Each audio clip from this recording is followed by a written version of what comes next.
Bago tayo tulunyang sumabak sa ating istorya, gusto ko munang anyayahan kang makisabay sa bawat pintig ng damdamin sa kwentong ito. Habang nakikinig o nagbabasa ka, i-comment mo naman kung taga saan ka at anong oras ka nanonood ngayon.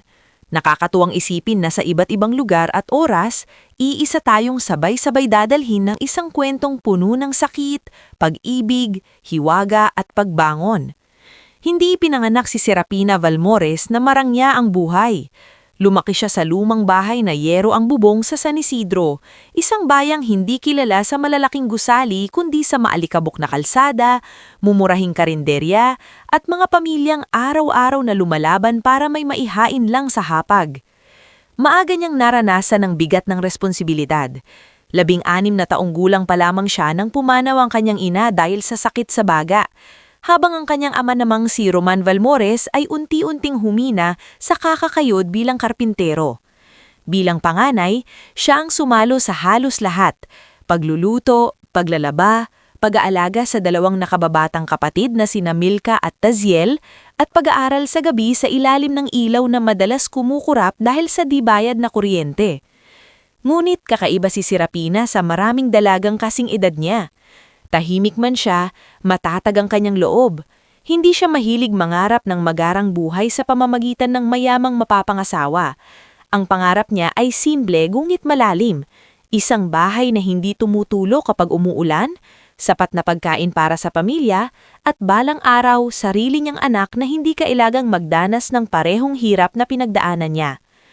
"Anak," madalas sabihin ng ama niyang si Roman habang kinukumpuni ang sirang bangko sa kanilang bakuran.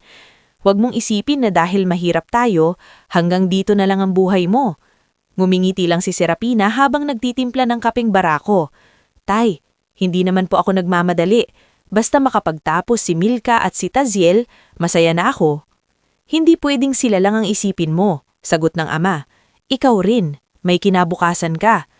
Tahimik siyang yumuyoko sa mga ganuang usapan, ngunit sa totoo lang, matagal na niyang isinantabi ang sariling kinabukasan para sa pamilya. Sa edad na 22, nagkaroon siya ng trabaho bilang records officer sa Santa Brigida Charity Hospital, isang pribadong pag-amutan na madalas puntahan ng mga politiko at negosyanteng gustong magmukhang mapagkawanggawa. Hindi mataas ang sweldo niya roon, ngunit sapat na para maitawid ang buwan kung magtitipid ng husto. Doon siya nakilala bilang masinop, tahimik at hindi nasisilaw sa mga mayayamang dumaraan sa ospital. Isang hapon ng tag-ulan, may dumating na mahalagang bisita sa Charity Wingman Ospital. May kaakibat itong media team, bodyguards at kung ano-anong tao. Siya si Leandro de Vera, ang bunsong anak ng yumaong si Don Rafael de Vera at kasalukuyang executive director ng De Vera Holdings, isang kumpanyang may mga hotel, shipping lines at real estate projects sa iba't ibang probinsya. Marami ang agad nagkumpulan sa lobby nang marinig ang pangalan niya. "Siya ba talaga yun?" bulong ng cashier na si Neira. "Ang gwapo pala sa personal," sabi naman ng nurse aide na Giselle. Hindi nakisali si Serapina. Nakaupo siya sa records desk abala sa pag-aayos ng papeles ng pasyenteng charity beneficiaries. Para sa kanya, mayaman man o hirap ang pumasok sa ospital, pare-pareho lang dapat ang pagtrato. Maya-maya, may kaguluhan sa conference room sa ikalawang balapag. Lumabas ang isa sa board liaison ng ospital na si Vormeo Ladesma, halatang pawisan at iritable. Sumunod naman ang dalawang staff na litong-lito. "Ano pong nangyari?" tanong ng isa sa utility staff. "Maling financial records daw ang naipasa sa team ni Mr. De Vera. Mukhang may mawawalang pondo sa charity project. Galit na galit ang management." Mabilis niyang kinutuban si Serapina. Ilang araw na niyang napapansin na may mali sa mga file na ipinapadala ni Vormeo pero hindi siya pinapakinggan dahil mas mataas ang posisyon nito. Dali-dali niyang binuksan ang archive cabinet at inilabas ang duplicate copies ng encoded records. Tama ang hinala niya. May pinalitang figure sa summary documents. Ang original na pirma at number breakdown ay hindi tugma sa dalang report ng board liaison. Hindi pwedeng ito ang maisubmit sa kanya, bulong niya sa sarili. Bit-bit ng makapal na folder, mabilis siyang nagtungo sa conference room kahit pinigilan siya ng sekretary. "Ma'am, bawal po kayong pumasok. Meeting po nila yun." Mas bawal pong manahimik kapag mali ang dalang dokumento. Mahinom ngunit matigas niyang sagot. Pagbukas niya ng pinto, bumaling sa kanya ang lahat ng mata. Nandoon si Leandro de Vera na nakaupo sa dulo ng mesa, kalmado ngunit halatang hindi natutuwa. Sa kanan nito ay ang hospital administrator na si Dr. Celandro Vos at sa kaliwa naman ay ilang trustees at staff. "Who are you?" Malamig na tanong ng isang lalaking naka-Amerikana. "Ako po si Serapina Valmores, records officer ng Charity Wing," sabi niya. Pilit pinapakalma ang kaba sa dibdib. "Pasensya na po sa pagbasok pero may mali po sa financial summary na hawak ninyo." Namula si Vormeo. "Hindi mo sakop ito, Serapina. Bumalik ka sa desk mo." Ngunit hindi siya umurong. Inilapag niya ang original records sa mesa at isa-isang ipinakita ang dates, signatures at amount discrepancies. Sa loob ng ilang minutong paliwanag, napatunayan niyang may binawas at may inilipat na figures sa pondo ng gamot at dialysis assistance. Tumahimik ang buong silid. Si Leandro ang unang nagsalita. "So, you're saying these figures were altered?" "Tama po," sagot ni Serapina. "At kung ito po ang maisusumite sa press at sa foundation audit, maraming charity patients ang magmumukhang nakatanggap ng tulong kahit hindi pa." Tinitigan siya ni Leandro ng ilang segundo. Hindi iyon titig ng mayabang na mayamang sanay sa pag-uutos, kundi titig ng isang taong sumusukat kung nagsasabi ka ng totoo. Pagkatapos ay marahang itong tumanggo. "Thank you, Miss Valmores." Ang simpleng pasasalamat na iyon ang unang beses na naramdaman ni Serapina na may isang taong may kapangyarihan na hindi siya tinitingnan mula sa itaas. Nabisto si Vormeo sa investigasyon at kahit hindi agad pumutok sa media ang usapin, nalinis ang papeles at nailigtas ang reputasyon ng Charity Hospital. Ilang araw matapos iyon, muling nagkita sina Serapina at Leandro sa koridor ng pediatric wing. May dala itong kahon ng mga laruan para sa mga batang pasyente. "Miss Valmores," tawag nito. "Sir," sagot niya, bahagyang yumuko. "Leandro na lang, hindi tayo nasa boardroom." Nagulat siya sa gaan ng tono nito. "Sige po, Leandro." Bahagyang ngumiti ang lalaki. "I wanted to thank you properly. Kung hindi dahil sa'yo, baka nagamit pa ang pangalan ng foundation namin sa mali. Trabaho ko lang po iyon." "Hindi lahat ng gumagawa ng tama ay nagsasabing trabaho lang nila," sagot nito. Doon nagsimula ang mga simpleng pagtatagpo. Hindi agad paniligaw. Minsan ay darating si Leandro sa charity wing na walang kasamang media, titingin sa kalagayan ng mga pasyente at makikipag-usap kay Serapina tungkol sa records, sa fasilidad at sa kakulangan ng ospital. Napansin ni Serapina na iba ito sa inaakala ng marami. Hindi siya hambog. Marami itong iniisip, tahimik at tila pagod sa mundo ng negosyo na kinalakhan nito. Minsan ay nadatnan niya si Leandro sa chapel ng ospital, mag-isa. "Hindi ko akalaing nagsisimba ang mga bilyonaryo," biro ni Serapina. Napalingon si Leandro at natawa ng bahagya. "Hindi rin ako naniniwalang lahat ng records officer ay matapang." "Hindi po ako matapang. Napipilitan lang minsan. Pareho tayo." Unti-unting naging malalim ang kanilang usapan.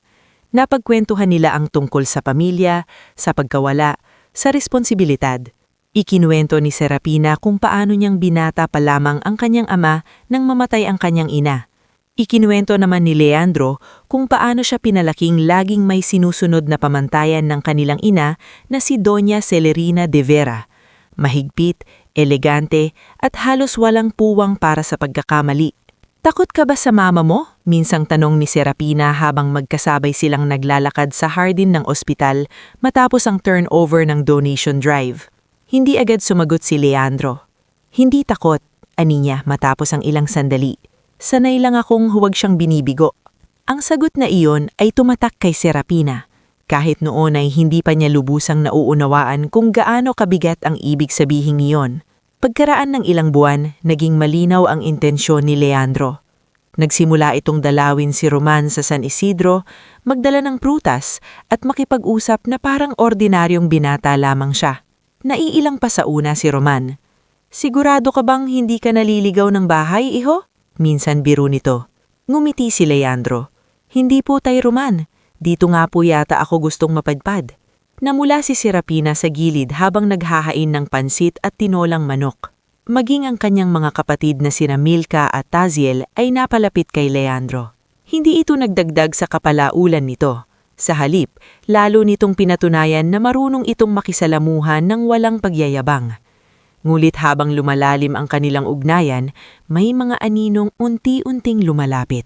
Nang unang ipakilala ni Leandro si Serapina sa mansyon ng mga De Vera, agad niyang naramdaman ang lamig ng marmol na sahig, ang katahimikan ng malalawak na hallways at ang bigat ng mga matang sumusukat sa kanya mula ulo hanggang paa.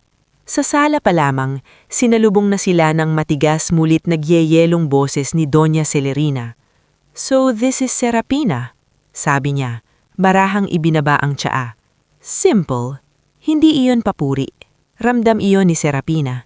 Sa likod ng Donya ay naroon ang tiyahing Viviana Lorente, nakataas ang kilay, at ang family friend na si Lucasta Vellejo, isang babaeng kaedad ni Leandro na balitang paborito ng pamilya para dito. "Ang ganda ng pangalan mo," sabi ni Lucasta na may ngiting hindi mawari kung totoo. "Bihira." "Salamat," mahinaong sagot ni Serapina. Ngumit sa loob-loob niya, alam niyang hindi magiging madali ang lahat. Sa mansyon na iyon, bawat kilos niya ay huhusgahan, bawat salita niya ay susukatin. At sa unang pagkakataon matapos ang maraming taon ng pakikipaglaban sa kahirapan, may laban siyang hindi kayang tapatan ng sipag lamang. Habang pauwi sila ni Leandro ng gabing iyon, tahimik ang loob ng sasakyan. Sa labas ng bintana, dumaraan ang mga ilaw ng lungsod. Ngumit sa dibdib ni Serapina ay may aninong nagsisimulang mamuo. "Pasensya ka na kung medyo malamig sila," mahina nitong sabi. Tumingin siya rito. "Malamig lang ba talaga?" Huminga ng malalim si Leandro. "Masanay ka lang. Kapag nakita nilang masaya tayo, matatanggap ka rin nila." Ngumiti si Serapina, ngunit hindi umabot sa mata niya ang ngiting iyon. Sa gabing iyon, sa maliit niyang silid sa San Isidro, hindi siya agad nakatulog. Pinagmasdan niya ang lumang kisame at inalala ang tingin ni Doña Celerina. Hindi iyon simpleng paghusga, kundi isang tahimik na paalala na bagamat pinapasok siya sa pintuan ng marangyang mundo ng mga De Vera, hindi ibig sabihin nun ay tinanggap siya roon.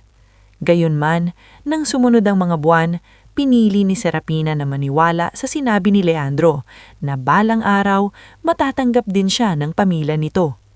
Nagpakasal sila sa isang eleganteng seremonya sa lumang kapilya sa Tagaytay. Hindi iyon sobrang marangya dahil iyon ang gusto ni Leandro, ngunit hindi pa rin may kakailang naroon ang mga pinakamamahaling pangalan sa negosyo at lipunan. Suot ni Serapina ang isang simpleng gown na hindi sobra sa borda, ngunit napakaganda sa kanya dahil sa kanyang dignidad at likas na kababaang ulob. Habang naglalakad siya papunta sa altar, nasilayan niya sa unahang hanay ang kanyang amang si Roman Valmores, na halatang pinipigilan ng luha, at ang kanyang mga kapatid na sina Milka at Taziel, na parehong hindi makapaniwala sa layo ng narating nilang magkakapatid. Sa kabilang panig naman, tuwid ang tindig ni Doña Celerina, na paarabang hindi siya nanunood ng kasal ng anak kung hindi isang kasunduang hindi niya gustong pinirmahan. Katabi nito ang tiyahing si Viviana Llorente, na paminsan-minsan na may ibinubulong habang nakatingin sa belo ni Serapina, at si Lucasta Vellejo, na maganda ang ngiti, ngunit malamig ang mga mata. Pagkatapos ng kasal, nagsimula ang tunay na pagsubok. Lumipat si Serapina sa mansyon ng mga De Vera sa Forbes-style enclave sa lungsod. Malawak ang bahay, sobrang tahimik at laging mabango ang hangin sa loob dahil sa mamahaling diffuser na ipinapadala raw ni Doña Celerina mula pa sa Europe. Mulit sa kabila ng lahat ng karangyaan, pakiramdam ni Serapina ay wala siyang sariling sulok na maituturing na tahanan.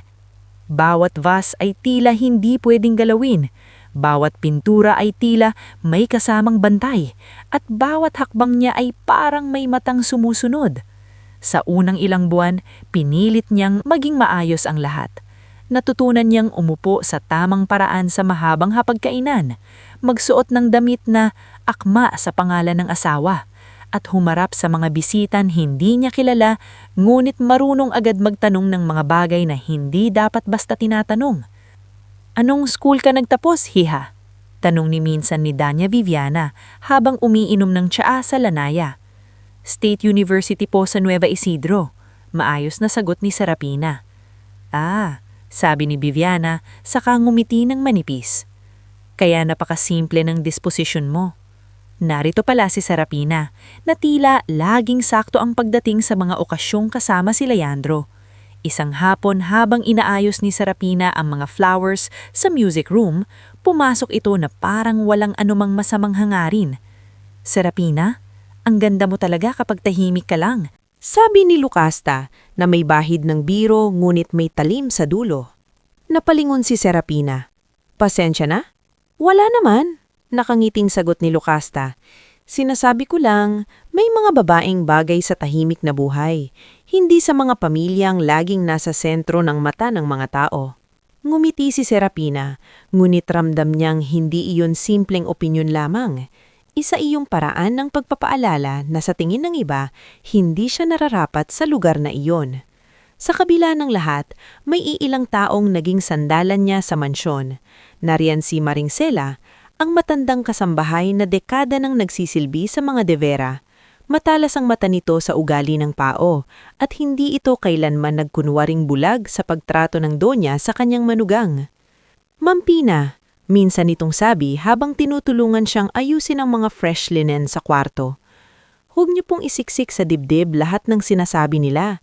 May mga taong kahit bigyan mo ng ginto, putik pa rin ang tingin sa'yo." Napangiti si Serapina sa tawag nito sa kanya. "Maringsela, okay lang ako." "Hindi po," dahan-dahang sagot ng matanda. "Magaling lang kayong magtago." May mga pagkakataon ding nakakagaan ng loob niya sa presensya ni Yago Pelazar, ang tahimik ngunit mapagmasid na driver ni Leandro, at ni Attorney Isandro Quintela, ang legal advisor ng pamilya na hindi palaimik ngunit may respeto sa kanya. Ngunit higit sa lahat, ang naging totoong kanlungan ni Serapina ay si Dr. Virel Ansay, ang kaibigan niyang OB-GYN mula pa noong panahon sa Charity Hospital. Lumipas ang unang taon ng kanilang pagsasama ni Leandro nang maayos sa panlabas na tingin. Lagi silang nakikita sa charity galas, foundation events at ilang business dinners.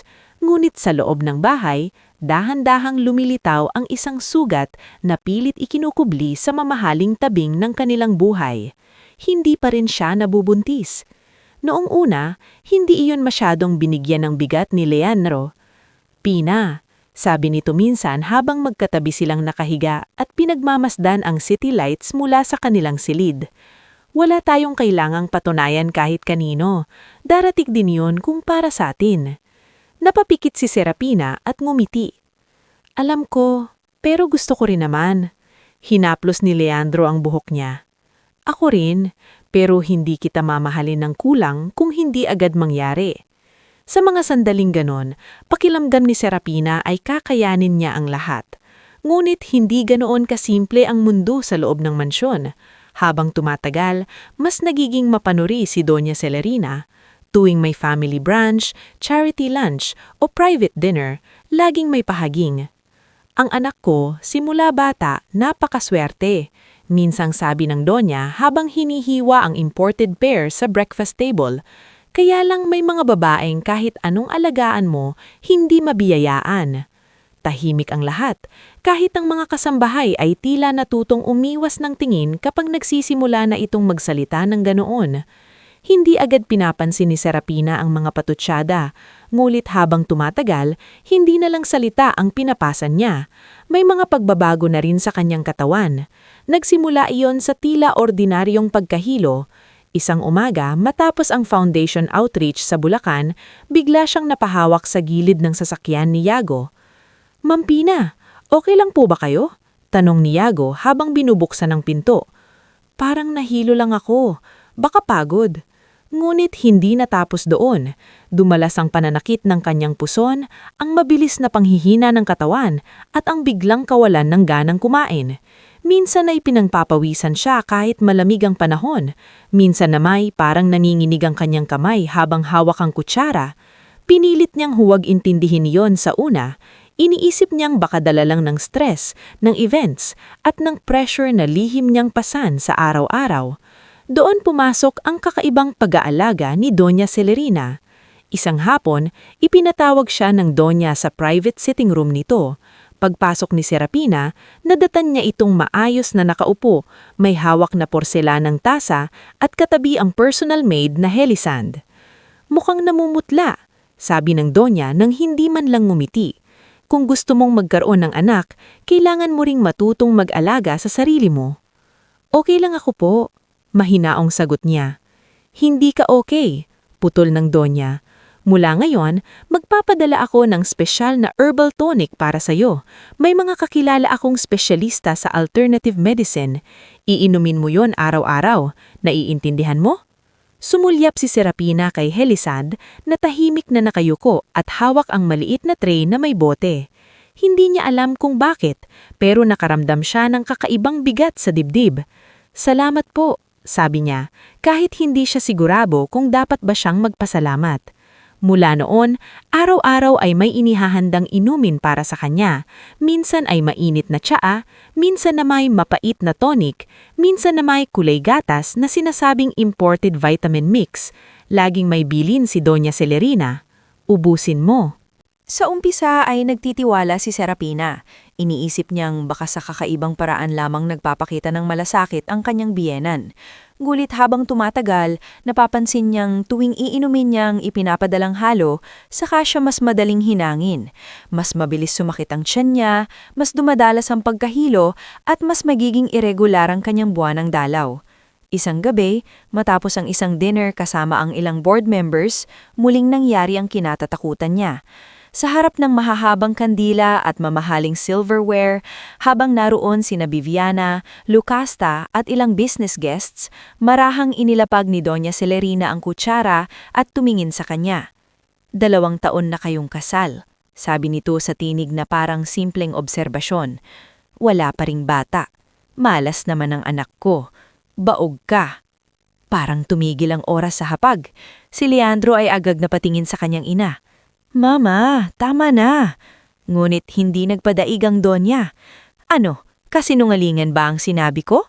Hanggang kailan kami maghihintay ng apo? Nanigas si Serapina. Ang pinakamasakit ay hindi lamang ang salita, kundi ang paraan ng pagkakasabi niyon. Parang ang buong halaga niya bilang tao ay nakasabit lamang sa kakayahan niyang lumuwal ng tagapagmana. Tahimik siyang tumayo. Excuse me po. Hindi na niya hinintay ang reaksyon ng iba. Dumiretso siya sa lumang music room sa silangang bahagi ng mansyon, ang tanging lugar na bihira puntahan ng mga tao. Doon niya pinakawala ng matagal na niyang pinipigilang luha. Bakit parang kasalanan ko? Bulong niya sa sarili habang nanginginig ang balikat niya. Bakit parang wala akong ibang silbi? Doon siya natagpuan ni Yago Pelazar na may dalang folder para sana kay Leandro, ngunit napahinto nang marinig ang mahinang hikbi. Ma'am, maingat nitong tawag. Mabilis na pinahid ni Serapina ang luha. Pasensya ka na, ayos lang ako. Ngunit hindi agad umalis si Yago. Tumingin muna ito sa pinto, saka marahang nagsalita.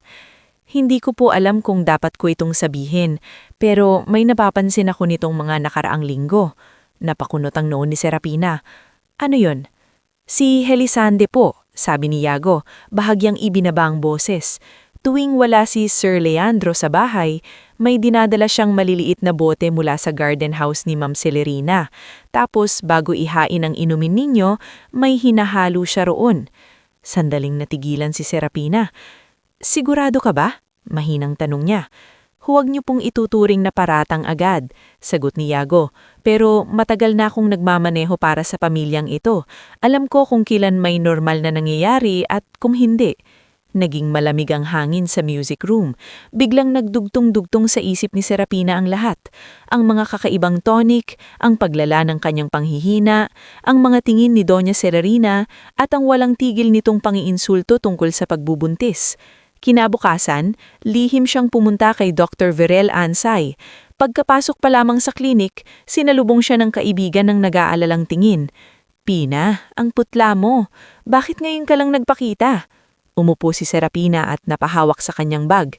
Virel, may gusto akong ipasuri At ayokong may ibang makaalam hanggat hindi ako sigurado. Namagitan ng katahimikan bago siya muling nagsalita. Pakiramdam ko, halos pabulong. Hindi aksidente ang mga nangyayari sa katawan ko. At sa sandaling iyon, nagsimulang buksan ng pinto sa isang katotohanan na mas madilim kaysa sa inaakala niya. Bago tayo muling lumalim sa susunod na yugto ng ating istorya, samahan niyo muna ako sa isa na namang mas mabigat na kabanata ng buhay ni Serapina. At gaya ng lagi, gusto kong i-comment mo naman kung taga saan ka at anong oras ka nanonood ngayon. Nakakatuwang isipin na sa gitna ng iba't iba nating pinagdaraanan, may mga kwentong sabay-sabay nating dinadala sa puso. Hindi agad nagsalita si Serapina Valmores de Vera matapos niyang sabihin kay Dr. Verel na pakiramdam niya ay hindi aksidente ang mga nangyayari sa katawan niya. Habang nakaupo siya sa consultation room, mahigpit ang kanyang hawak sa strap ng bag niya at ang mga daliri niya ay bahagyang nanginginig. Sa unang pagkakataon matapos ang mahabang panahon, hindi na niya kayang lokohin ang sariling pagod lamang ang dahilan ng lahat. Tahimik siyang isinara ni Dr. Verel ang pinto bago umupo sa tapat niya. Simulan mo sa umpisa. Lahat ng napansin mo, wala kang dapat itago sa akin. Huminga si Serapina ng malalim at isa-isang ikinwento ang mga pangyayari. Ang sunod-sunod na pagkahilo, pananakit ng puson, panghihina ng katawan, pagkawala ng gana sa kain, at ang mas lalong nakakabahalang irregularidad ng kanyang buwanang dalaw. Isinama rin niya ang mga herbal tonic, tsaa at supplements na ipinapainom niya kay Doña Celerina de Vera at ang narinig niyang obserbasyon ni Yago Pelazar tungkol sa maliliit na bote na dinadala ni Helisande mula sa garden house ni Ma'am Celerina. Hindi agad nagsalita si Dr. Verel. Kita sa mukha nito ang propesyonal na pagpipigil, ngulit ramdam ni Serapina na seryoso ang bigat ng kanyang isinasalaysay. "Pina," sabi ni Verel pagkaraan ng ilang sandali, "hindi pa tayo pwedeng mag-akusa ng walang basehan. Pero hindi rin nating pwedeng ipagwalang bahala yan." "Anong dapat kong gawin?" mahinang tanong ni Serapina. "Una, titigil ka muna sa pag-inom ng kahit anong ipinapadala sa'yo na hindi ko nakita mismo. Pangalawa, kukuha tayo ng blood at urine samples. At pangatlo," huminto si Verel at tumitig sa kanya, "maging maingat ka. Huwag kang kikilos na parang may alam ka na." Tumanggo si Serapina. Ngunit sa loob-loob niya, para siyang linalamon ng lamig. Hindi pa man kumpirmado ang lahat, ramdam na niya ang dumi ng posibilidad na iyon. Kung totoo man ang hinala niya, ibig sabihin ay may isang taong araw-araw niyang nakakasalamuha. Araw-araw niyang tinatawag na pamilya, ang unti-unting sumisira sa kanyang katawan. Mabilis na isinagawa ni Dr. Verel ang mga paunang pagsusuri. Ngunit dahil ayaw niyang kumalat agad ang kaso at baka maimpluensyahan ang mga resulta, ipinakilala niya kay Serapina ang isang taong pinagkakatiwalaan niya, si Dr. Mael Ferron, isang toxicologist na tahimik ngunit kilalang napakahusay sa larangan nito. Sa isang discreet diagnostic facility sa kabilang lungsod, isinagawa ang mas malalalim na pagsusuri, malayo sa mga mata ng sino mang konektado sa pamilyang de Vera. Habang hinihintay ang resulta, kinailangan ni Serapina na bumalik sa mansyon at magkunwaring normal ang lahat. Iyon ang pinakamahirap na bahagi. Sa bawat pagpasok niya sa dining room, tila mas tumatalas ang pakiramdam niya sa bawat tunog ng kutsara, bawat lagutok ng kubyerto sa plato, bawat utos ni Doña Celerina sa mga kasambahay. Mas ramdam niya ang amoy ng tsaang inilalapit sa kanya. Mas napapansin niya ang mga kamay ni Helisande kapag may inilalagay ito sa tray. At mas mabigat ang bawat titig ng kanyang biyanan. "Hindi mo iniinom ang tonic mo kahapon," sabi minsan ni Doña Celerina habang magkatabi sila sa veranda matapos ang tanghalian. Napatingin si Serapina. "Naihilo po kasi ako ng sobra pagkatapos." "Abay, mas lalo mong kailangang uminom. Kung gusto mong maging maayos ang katawan mo, huwag kang mapili." Bahagyang ngumiti si Serapina. "Susubukan ko po." Ngulit mula noon, hindi na niya nilulunok ang kahit ano sa mga inuming ipinapadala sa kanya. Natutunan niyang gumawa ng paraan.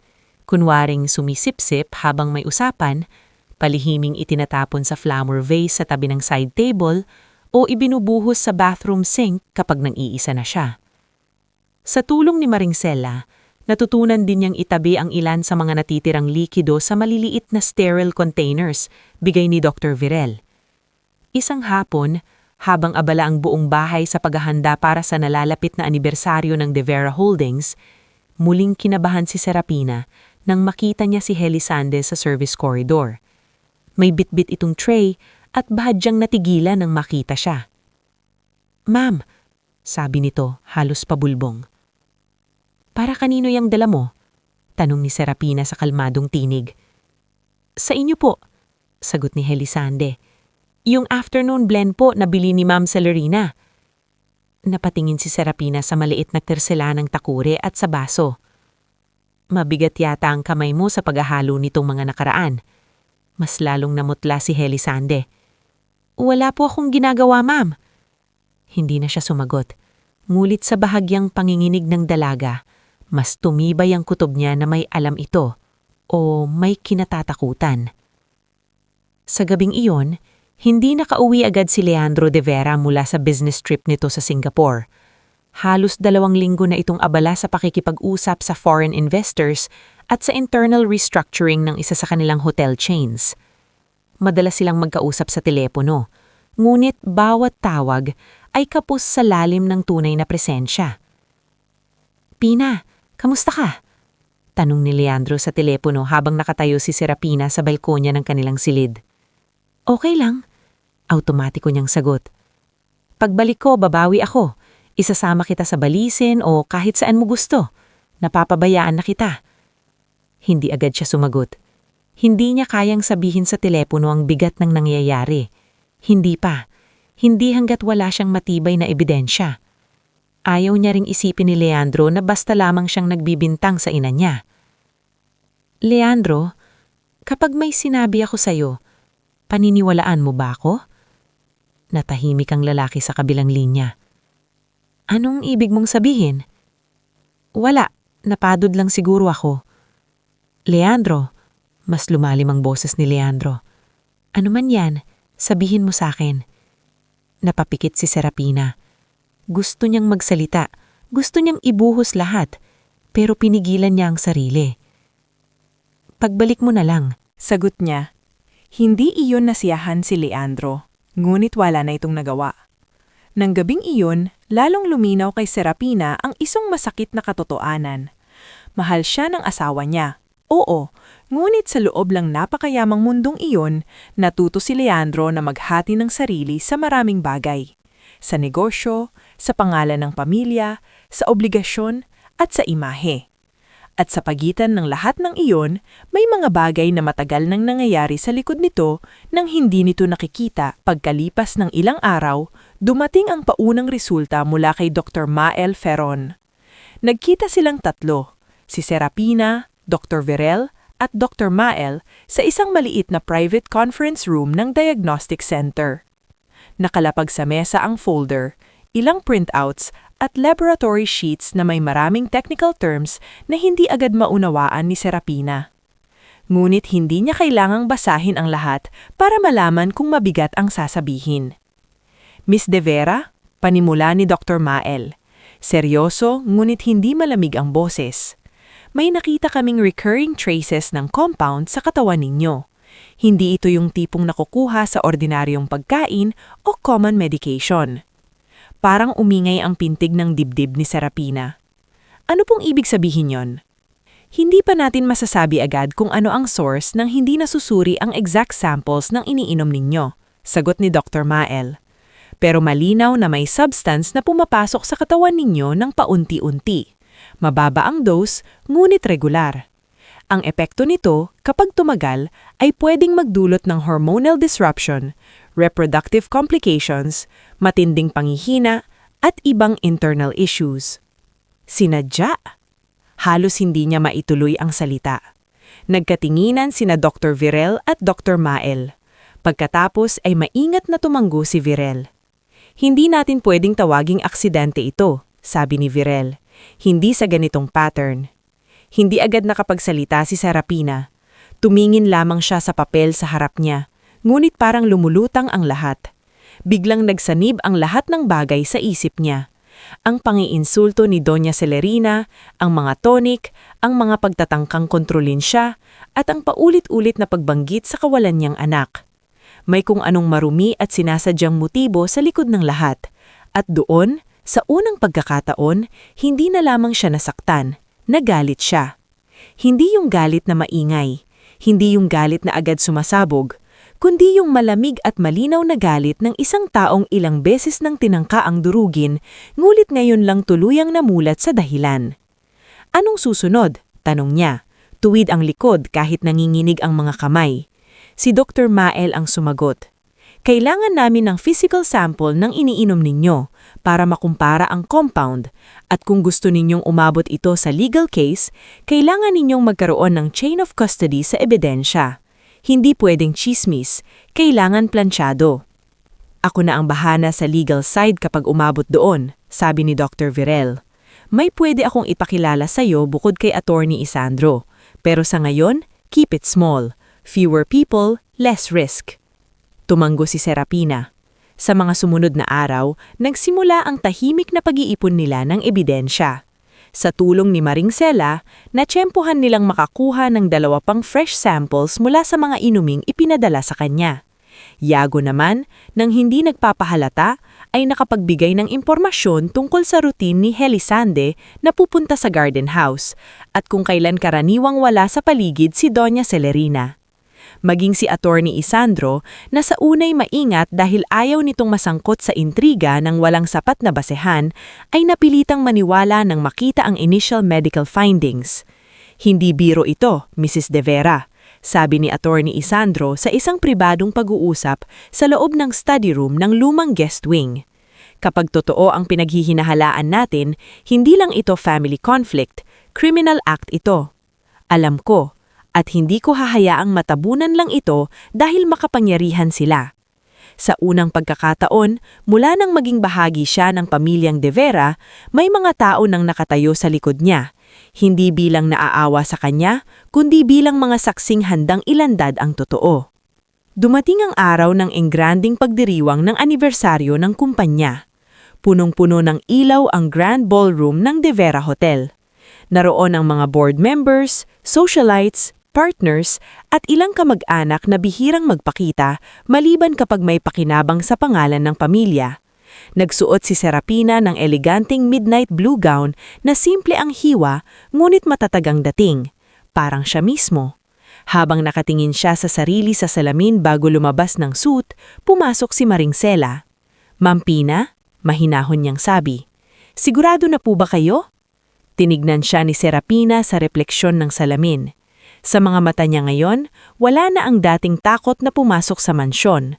May sakit pa rin, may sugat pa rin, ngunit mas malinaw na ngayon ang kanyang loob. "Hindi pa ngayong gabi matatapos lahat ito," sagot niya. "Pero ngayong gabi, magsisimula ng bumagsak ang nagsimula nito." Nang magsimula ang cocktail reception, nanatiling mahinahon si Serapina. Nakihalubilo siya sa mga bisita. Ngumiti sa mga kailangang nungitian at maingat na pinanood ang bawat galaw sa paligid. Naroon si Lucasta Vallejo, napakaganda sa suot nitong champagne gown, ngunit halatang hindi komportable sa kakaibang tindig ni Serapina. Naroon din si Bibiana Llorente, abala sa pakikipagbulungan sa mga amigas nito. At sa gitna ng lahat, gaya ng dati, si Doña Celerina, matikas, elegante, at waring sanay na sanay hawakan ng buong silid nang hindi nagtataas ng boses. Ngunit hindi nito alam na sa unang pagkakataon, hindi na ito ang may hawak ng lahat. Sa isang sandali bago ihain ang formal dinner, lumapit si Serapina sa side corridor na patungo sa private pantry. Doon niya muling nasilayan si Doña Celerina at si Helisande sa loob, nakatalikod sa pinto. May maliit na bote sa kamay ng Donya at nakita mismo ni Serapina kung paano nito ibinuhos ang ilang patak sa isang kristal na baso. Naglaho ang huling hibla ng pag-aalinlangan. Hindi siya pumasok agad. Hindi siya gumawa ng esena. Tahimik siyang umurong. Pinigilan ng panginginig ng dibdib at pinili ang sandaling magbibigay sa kanya ng pinakamatinding laban. Maya-maya, sa gitna ng dinner hall, nang muling bumulong si Doña Celerina sa kanyang tabi ng, "Hanggang ngayong gabi, wala ka pa ring maibibigay sa anak ko." Humarap si Serapina rito ng napakalapit at sa napakalamig ngulit napakalinaw na tinig, ibinulong niya ang 3 salitang matagal nang naghihintay sa kanyang dibdib. "Alam ko na." Nanlaki ang mga mata ni Doña Celerina. Hindi pa man bumubuka ang bibig nito, ipinagpatuloy ni Serapina sa halos pabulong pa ring tono. "Nasa tamang kamay na ang lab reports, ang mga sample at ang mga saksi. Wala na kayong maitatago." At sa unang pagkakataon sa buong buhay mayaman at mapagmataas nito, nakita ni Serapina ang takot sa mukha ng Donya. Ang kamay nitong may hawak na wine glass ay bahagyang nanginig. Ang kulay ng mukha nito ay biglang namutla at sa gitna ng liwanag ng ballroom at ng mga matang nakapaligid, dahan-dahan itong napaluhod, hindi sa kababaang loob, kundi sa sobrang pagkabigla ng katotohanang matagal nang nitong sinubukang ilibing. Bago tayo muling dumako sa mas masalimuot ngulit mas makabuluhang bahagi ng ating istorya, gusto ko munang anyayahan kang manatiling kasama hanggang dulo. At gaya ng ating nakagawian, i-comment mo naman kung taga saan ka at anong oras ka nanonood ngayon. Iba-iba man tayo ng pinanggagalingan, iisa ang dahilan kung bakit tayo nananatili. Dahil may mga kwentong hindi lang basta pinapakinggan, kundi dinadala sa puso. Hindi agad nakaunawa ang mga bisita sa Grand Ballroom ng De Vera Hotel sa nangyari nang biglang mapaluhod si Doña Celerina sa gitna ng liwanag, musika at mahahabang hapag ng engrandeng pagdiriwang. Ang ilan ay natigilan sa hawak nilang baso, ang ilan ay tumayo, at ang iba namay nagbulungan na agad, waring nakakaamoy ng isang skandalong hindi pa man lumalabas ay alam nang magiging laman ng usapan sa loob ng maraming buwan. Si Serapina Valmores de Vera ay hindi sumigaw, hindi siya nagwala, hindi rin siya tumingin sa paligid para sukatin ang reaksyon ng mga tao. Matagag lamang ang pendig niya sa harap ng biyanang nanginginig sa gilid ng mesa habang ang salitang ibinulong niya na "alam ko na" ay tila naging martilyong bumasag sa makintab ngulit marupok na anyo ng perpektong pamilya na matagal nang ipinagmamalaki ng mga De Vera. "Serapina?" Putol-putol na sabi ni Doña Celerina, pilit pinakakalma ang sarili. "Anong ibig mong sabihin?" Ngulit bago pa man makasagot si Serapina, lumapit si Leandro de Vera, halatang litong-lito sa nakikitang esena. "Mama?" Napatingin siya sa ina, saka sa asawa. "Pina, anong nangyayari?" Sa mga sandaling iyon, pakilamdam ni Serapina ay may 200 matang nakatutok sa kanya, naghihintay kung ano ang sasabihin niya. Ngunit higit sa lahat, dama niya ang bigat ng titig ni Leandro. Hindi galit, hindi pa, kundi puno ng pagkabigla at takot sa maaaring mabunyag. Marahang inangat ni Serapina ang baba. "Ang nangyayari, Leandro, ay matagal na akong nilalason sa sarili mong bahay." Parang huminto ang oras. Narinig ang isang basong nabitiwan sa kabilang dulo ng ballroom. Si Lucas Tavellejo ay napaatras ng bahagya, habang si Bibiana Llorente ay napahawak sa dibdib, tila hindi makapaniwala sa salitang lumabas ng manugang na ilang taon nilang tiningnan bilang mahina at tahimik. "Ano?" Boses ni Leandro, mas mabigat ngayon. "Anong sinabi mo?" Hindi iniwas ni Serapina ang titig. "May mga lab reports kami, may sample, may mga nakikita, at alam ko na kung sino ang nasa likod nito." Namutla si Doña Celerina. "Sinisira mo ako sa harap ng lahat." Hindi pa rin tumaas ang boses ni Serapina. "Kung paninira lang ito, bakit kayo nanginginig? Bakit kayo napaluhod, Donya?" Lalong nagkagulo ang bulungan ng mga bisita. Ang ibang board members ay lumapit, ngunit hindi alam kung makikialam ba o uurong. Ilang miyembro ng pamilya ang namutla sa hiya. Ang iba na may tahimik lamang, tila noon lang napagtatanto na sa likod ng pinakintab na pangalan ng mga De Vera ay may baho palang matagal nang nakatago. Agad na lumapit si Ate Isandro Quintela, hawak ang ilang dokumentong noon ay nakatago lamang sa inner pocket ng kanyang coat. Nakatayo rin sa hindi kalayuan si Yago Pelazar na sa unang pagkakataon ay hindi mukhang ordinaryong driver lamang kundi isang taong handang tumestigo. Maging si Dr. Virel Ansay na inimbitahan ni Serapina nang hindi alam ng nakararami ang tunay na dahilan ay lumapit na rin sa eksena. Leandro, maingat ngunit matigas na sabi ni Ate Isandro. Hindi ito ang lugar para pag-usapan ang kabuuan ng bagay na ito. Pero may hawak kaming preliminary evidence na dapat mong makita ngayon din. Huminga ng malalim si Leandro, kitang-kita sa mukha niya ang pagkapunit ng loob. Anak siya ng isang makapangyarihang ina, ngunit asawa rin siya ng babaeng minahal niya at ngayoy nanginginid sa pagpipigil sa lahat ng luhang matagal na nitong kinimkim. Ilang segundo siyang natigilan, sa kanya hinawakan ng siko ni Serapina ng marahan. "Halika," sabi niya. Sa private lounge, ngayon. Sa loob ng private lounge, sa ikalawang palapag, nagtipon-tipon silang 5, si Leandro, Serapina, Dr. Virel, Ate Isandro at si Yago. Sa labas ay nagkalat ang security at ilang hotel executives na inutusang siguraduhing walang media ang makakapasok sa loob ng restricted floor. Samantala, si Doña Celerina ay nanatili sa hiwalay na silid, binabantayan ng 2 senior household staff at ng personal niyang aide, ngunit kitang-kita ang pagbagsak ng kanyang dating matatag na imahe. Tahimik na ilapag ni Ate Isandro ang mga dokumento sa mesa. Isa-isang ipinaliwanag ni Dr. Virel ang medical findings, ang recurring traces ng compound sa katawan ni Serapina at ang posibilidad na unti-unti itong nakaapekto sa reproductive system nito.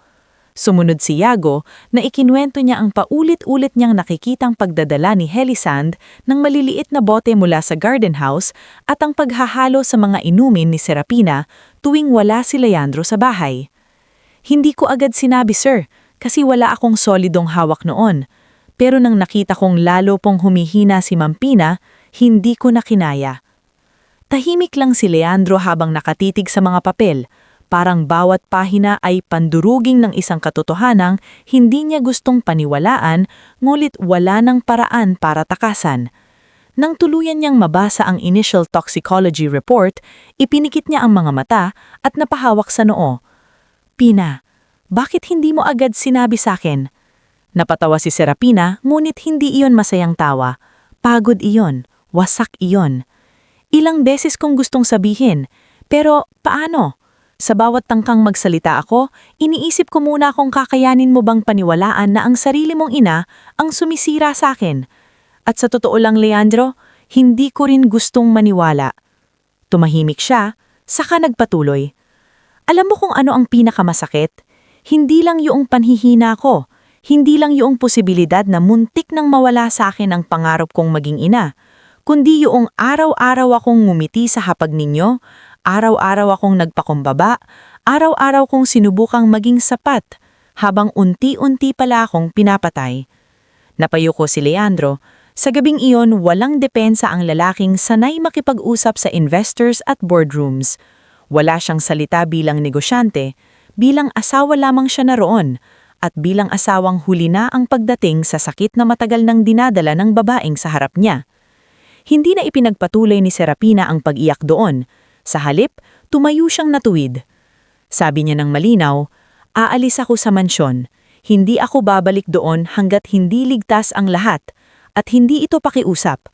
Desisyon ko ito." Agad na patingin si Leandro sa kanya. "Sasama ako sa'yo."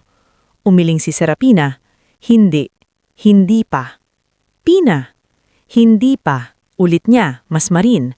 "Dahil sa ngayon, hindi ko alam kung sino ka muna para sa akin. Ang asawa kong mahal ako o ang anak ng babaeng taon akong sinira sa loob ng bahay ninyo habang wala kang nakikita." Masakit ang tumama sa mukha ni Leandro ang mga salitang iyon. Ngunit hindi siya sumagot. Wala siyang karapatang kontrahin iyon. Nang gabing iyon din, sa tulong ni Attorney Isandro Apniago, tahimik na inihatid si Serapina palabas ng hotel, hindi bilang isang eskapistang asawa o pinahiyang manugang, kundi bilang isang babaeng pumiling iligtas ang sarili sa wakas. Hindi na siya bumalik sa mansyon. Sa halip, samantala siyang tumuloy sa isang lumang ancestral house sa San Isidro na noon pa man ay binili ni Leandro ilang taon na ang nakalipas para sana ipaayos bilang weekend home, ngunit hindi kailanman natirhan ng maayos. Pagdating doon, Sinalubong siya ng tahimik na bakuran, ng amoy ng lupa at ng huni ng mga ibon sa umaga. Mga tunog na matagal niyang hindi narinig sa gitna ng marble floors at air-conditioned corridors ng buhay niya sa lungsod. Kasama niya roon si Maring Sela na kusang nagpaalam sa mansyon upang samahan siya. Dito muna tayo, Ma'am Pina, sabi ng matanda habang inilalapag ang bag sa mesa. Hindi man ito kasing yaman ng bahay nila, pero hindi naman dito malaso ng katahimikan mo. Sa unang pagkakataon, matapos ang mahabang panahon, totoong napangiti si Serapina.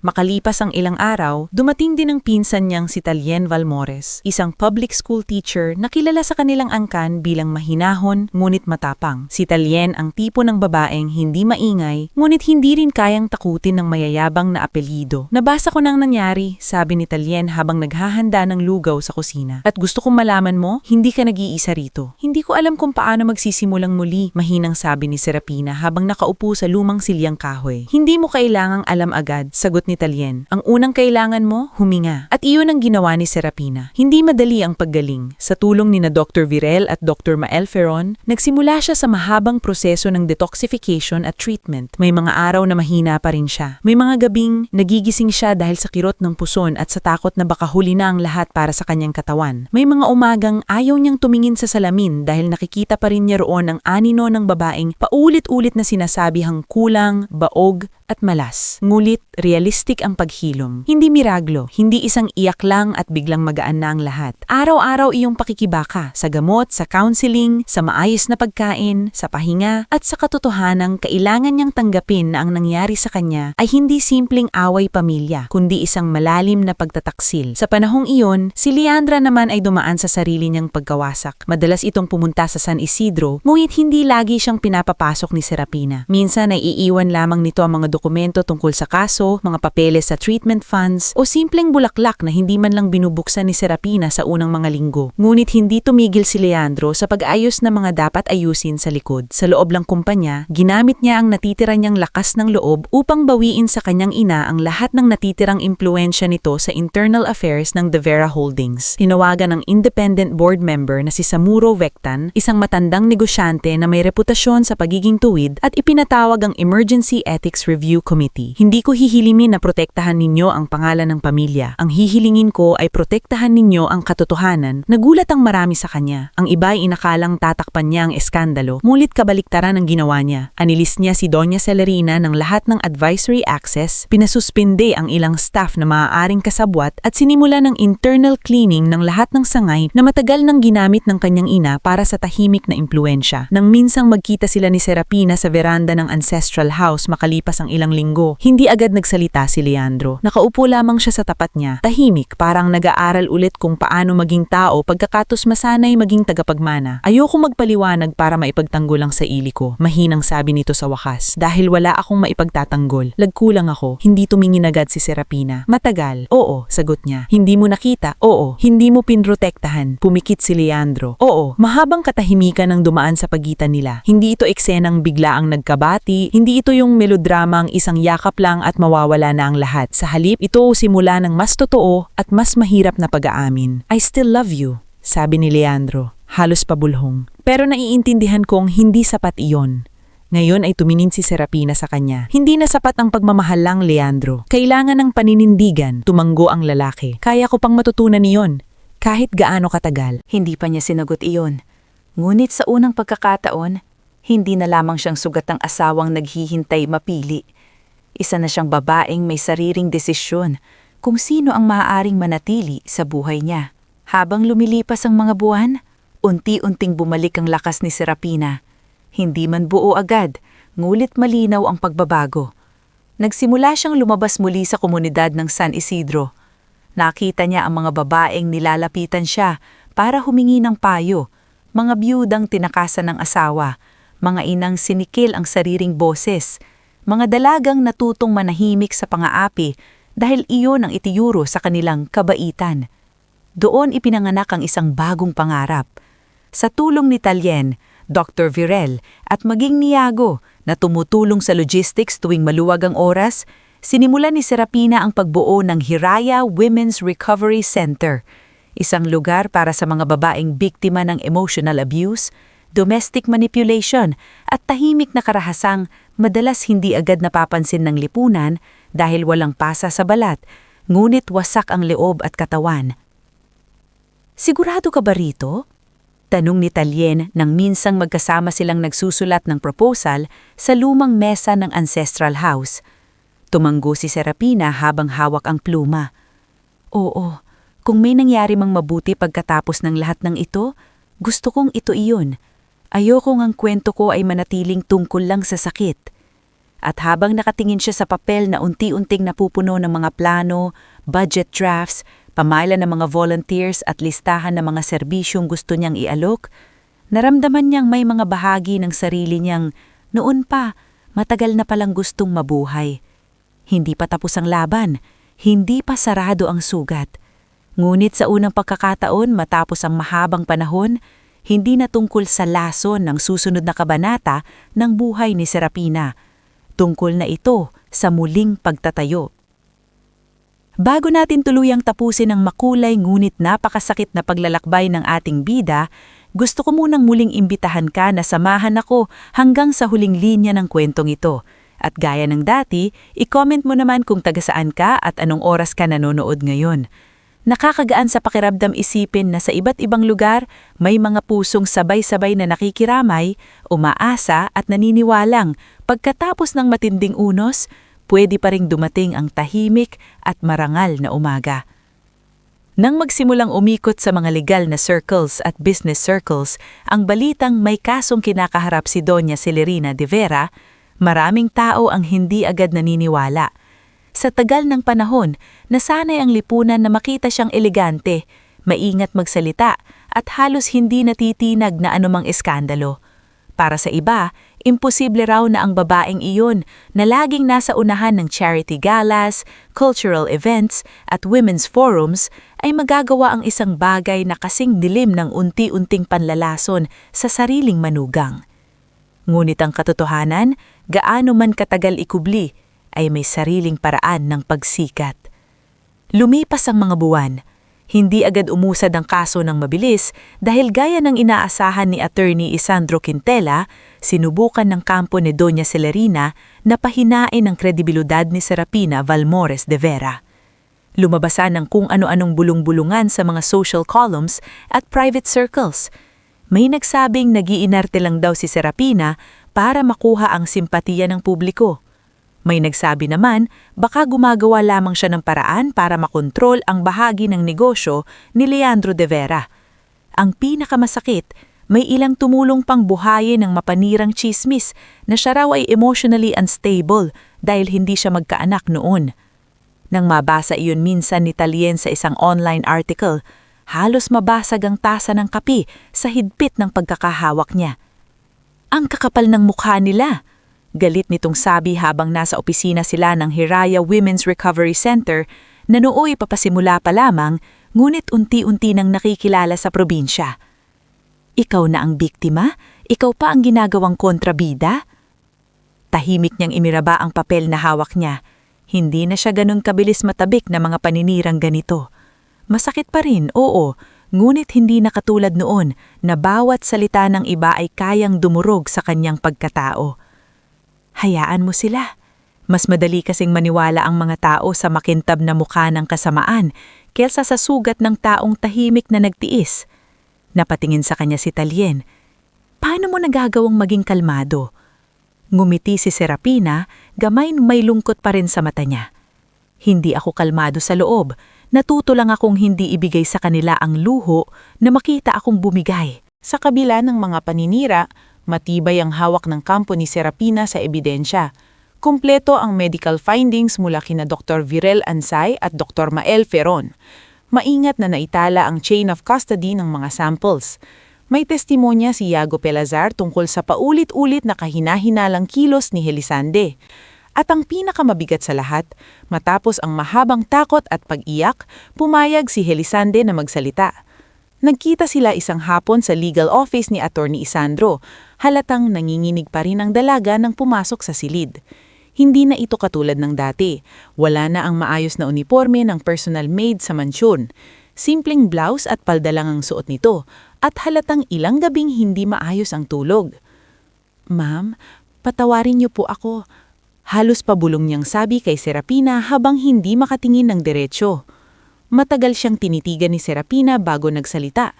Hindi niya nakakalimutan ang partisipasyon ng dalaga, ngunit kita rin niyang isa itong tao ring ginamit at tinakot. "Sabihin mo lang ang totoo," sagot niya. "Yon ang pinakamahalaga ngayon." At sinabi nga ni Helisande ang lahat. Ikinwento nito kung paano siya unang tinawag ni Doña Celerina sa garden house ilang linggo matapos mapansin ng Doña na hindi agad nabubuntis si Serapina. Sinabihan siyang may mga supplements daw na dapat ihalo sa inumin ng manugang dahil mahina ang katawan nito. Noong unay naniwala siyang gamot lang ang mga iyon. Ngunit nang lumipas ang mga buwan at mapansing palaging nanhihina si Serapina, nagsimula siyang matakot. Sinubukan raw niyang tumanggi isang beses, ngunit tinakot siya ng Doña. "Kapag nagsalita ka," sabi raw ni Doña Celerina noon, "sisiguraduhin kong wala kang mahahanap na trabaho kahit saan, pati pamilya mo sa antik, madadamay." Habang isinasalaysay iyon ni Helisande, nangingilid ang luha sa mga mata niya. Hindi siya nilapitan ni Serapina para yakapin o agad patawarin. Hindi iyon ang klase ng tagpong gustong magpanggap na madaling paghilumin ang pagtataksil. Ngunit nang matapos magsalita ang dalaga, marahan lamang na sinabi ni Serapina, "Kasalanan mo ring nanahimik ka, pero mas mabigat ang kasalanan ng taong gumamit sa takot mo para manakit ng iba. Iyon na ang pinakamalapit sa awa na kaya niyang ibigay ng sandaling iyon." Dumating ang unang malakihang pagdinig sa korte makalipas ang halos 2 taon mula nang naganap ang eksena sa ballroom ng De Vera Hotel. Sa panahong iyon, marami nang nagbago. Hindi na si Serapina ang babaeng pumapasok sa mansyon na pilit ikinukubli ang pagkailang sa marangyang mundo. Ngayon dumarating siya sa hukuman na tuwid ang likod, nakasuot ng simple ngunit elegante at disenteng damit at may reputasyon ng founder ng Hiraya Center, isang institusyong unti-unti nang nakakatulong sa mga babaeng matagal ding pinatahimik mang takot at impluwensya ng iba. Sa labas ng korte, dagsa ang media, ngunit wala ng interes si Serapina sa pagpapakyut sa harap ng kamera. Dumaan siya kasama si Natalien, Dr. Virel at Attorney Isandro nang may katahimikan na mas nakakatakot kaysa anumang galit. Samantalang, si Leandro ay naroon din, ngunit hindi katabi ng kanyang ina. Simula nang nagsimula ang formal proceedings, malinaw na ipinahayag nito sa publiko at sa board na hindi niya poproteksyonan ang sinumang mapapatunayang nagkasala, kahit pa sarili niyang pamilya. Marami ang namangha roon. Marami rin ang nagsabing huli na ang lahat. Ngunit para kay Serapina, hindi na niya kailangang timbangin pa kung sapat ba ang ginagawa ni Leandro sa kapalit ng nawalang mga taon. Ang mahalaga, sa wakas, pinili itong tumayo sa tama.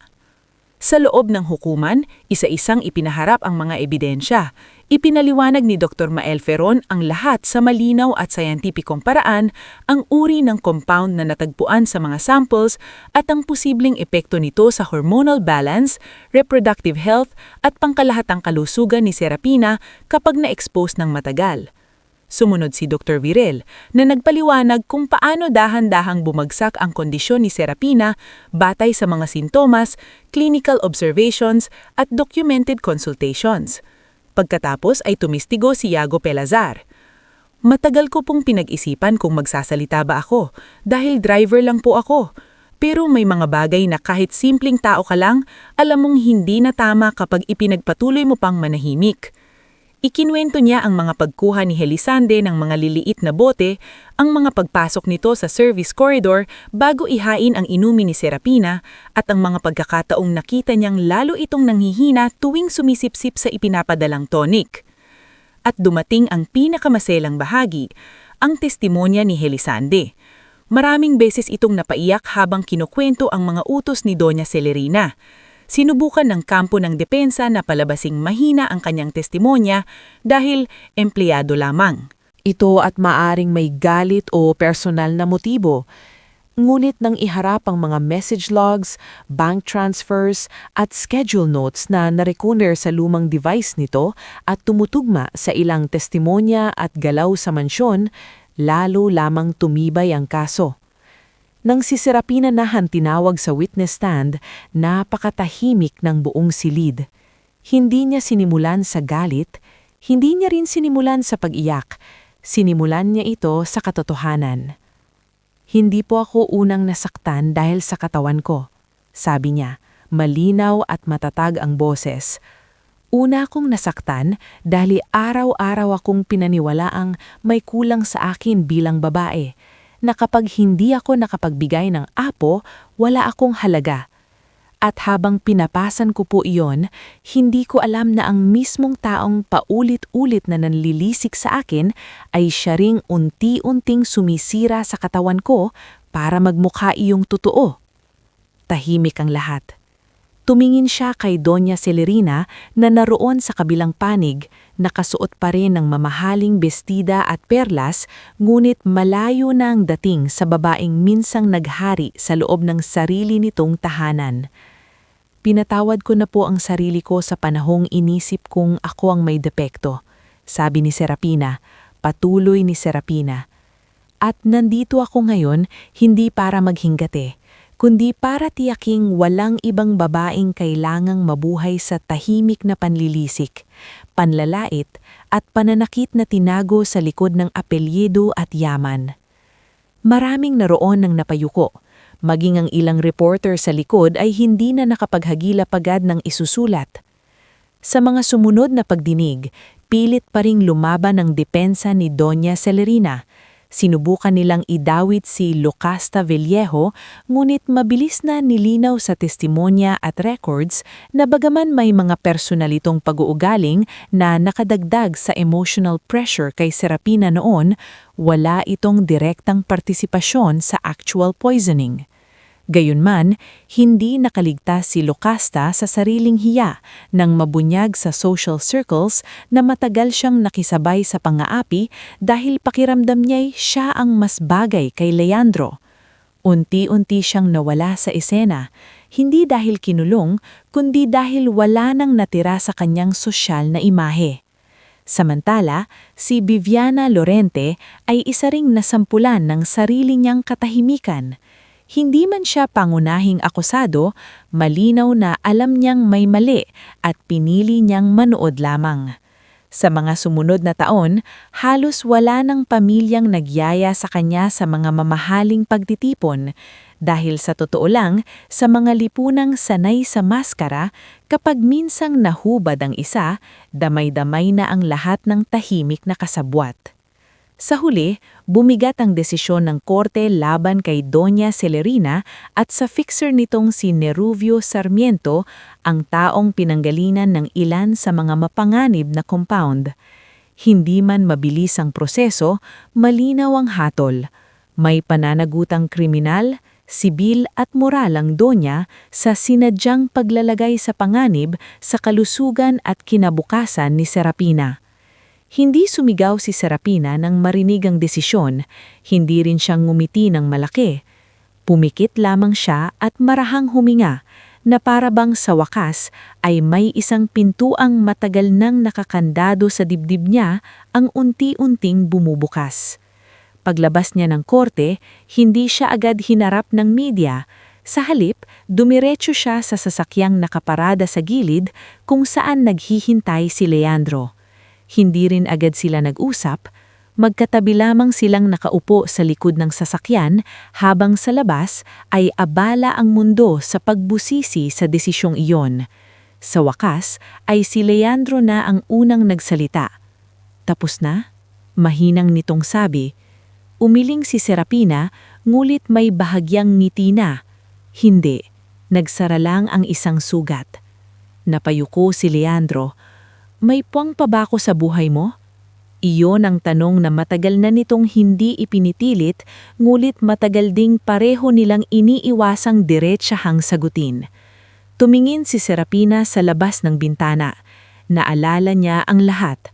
Ang kabaitan ni Leandro nung una silang magkakilala sa Charity Hospital, ang ibig nilang totoo, ngulit natabunan ng kahinaan nito sa harap ng sariling pamilya, ang pagkukulang, ang katahimikan, Ang pag-amin, ang mga buwan ng pagpunta nito sa San Isidro kahit madalas hindi siya pinagbubuksan agad, ang pagtayo nito sa tamang panig nang bumagsak ang lahat at ang mabagal ngunit tapat nitong pagsisikap na matutong maging asawa hindi lang sa salita, kundi sa gawa. May puwang, sagot niya sa wakas. Pero hindi na bilang dating tayo. Kailangan nating buuin ulit iyon mula sa totoo. Tumango si Leandro at sa unang pagkakataon sa napakatagal na panahon, walang yabang at walang apelyidong nagsalita sa mukha nito. Isang lalaking handang magsimula muli ang naroon. Dumaan pa ang mga buwan at taon. Hindi naging biglaan ng pagkakabuo nilang muli. Dumaan sila sa counseling, dumaan sa mahabang usapan, sa tahimik na pag-aamin ng mga pagkukulang, sa unti-unting paglikha ng bagong tahanan na malayo sa mansyon at sa multo ng lumang kapangyarihan. Pinili nilang tumira sa isang mas payak, ngunit maliwanag na bahay sa gilid ng lungsod. May maliit na hardin, may kusinang may amoy ng totoong pagkain, at may mga dingding na hindi nakakakaba. Kasabay niyon, lalo ring lumago ang Hiraya Women's Recovery Center. Dumami ang donors, dumami ang counselors, dumami ang babaeng lumalapit para humingi ng tulong at dignidad. Si Serapina, na minsang pinaniniwalang wala siyang halaga kapag hindi siya nagkaanak, ay naging sandigan ng maraming kababaihang matagal ding tinuruan ng lipunan na manahimik na lamang sa pagdurusa. At dumating ang isang umagang hindi niya kailanman malilimutan. Tahimik ang hardin ng Hiraya Center noon. Maaga pa, at ang sikat ng araw ay banayad lamang sa mga halamang ilang taon din niyang inalagaan. Nasa gazebo siya, nagbabasa ng proposal para sa bagong counseling wing, nang dumating si Dr. Virel na may hawak na maliit na envelope at isang ngiting hirap ikubli. "Bakit ganyan ang mukha mo?" natatawang tanong ni Serapina. Umupo si Virel sa tapak ko at marahang inilapag ang envelope. "Buksan mo." Nanginginig ang kamay ni Serapina habang binubuksan iyon. Nang makita niya ang resulta, hindi siya agad nakapagsalita. Paulit-ulit niyang binasa ang mga salita na para bang mali lamang ang kanyang unang pagkaintindi. "Virel!" halos pabulong niyang sabi. Tumanggo ang doktora at ngayon ay tuluyan nang napangiti. "Oo, Pina, ligtas at positibo." Napahawak si Serapina sa bibig habang unti-unting napupuno ng luha ang kanyang mga mata. Hindi siya napaiyak dahil sa pagnanasang mapatunayan sa sinuman na mali sila. Hindi dahil gusto niyang ipamukha sa multo ng kanyang biyenan na hindi siya baog. Umiyak siya dahil sa lahat ng sugat, takot at mahabang panahong inakala niyang may mga pangarap na hindi na para sa kanya, dumiting pa rin ang biyayang ito. Hindi bilang gantimpala sa pagdurusa, kundi bilang tahimik na himala matapos niyang matutunang buuin munang muli ang sarili. Nang sinabi niya iyon kay Leandro ng gabing iyon sa kanilang hardin sa bahay, matagal itong hindi nakapagsalita. Yinakap lamang siya ng mahigpit at sa unang pagkakataon ay pareho silang umiyak hindi dahil sa takot, kundi dahil sa wakas ay may kapayapaang hindi nila kailangang ipaglaban sa iba. Lumipas pa ang ilang taon, isang reunion ng muling naganap, ngunit ibang diba na ang lahat. Hindi na sa mansyon ng mga De Vera, kundi sa mas maaliwalas at mas payak na venue malapit sa San Isidro, kung saan naroon ang mga taong totoong naging bahagi ng paghilom ni Serapina. Naroon si Roman, na mas matanda na, ngunit mas magaan na ang mga mata. Naroon sina Milka at Taziel, na may sarili ng pamilya. Naroon si Talien, si Maringsela, si Yago, si Dr. Virel, at maging si Attorney Isandro na mayon ay isa ng regular na legal advisor ng Hiraya Center. Sa damuhan ay naglalaro ang isang batang babae na may malalaking mata gaya ni Leandro at tahimik ngunit matibay na tindig na parang mana kay Serapina. Habang tumatakbo ito papunta sa kanya, yumuko si Serapina at sinalubong ito ng yakap. "Mama!"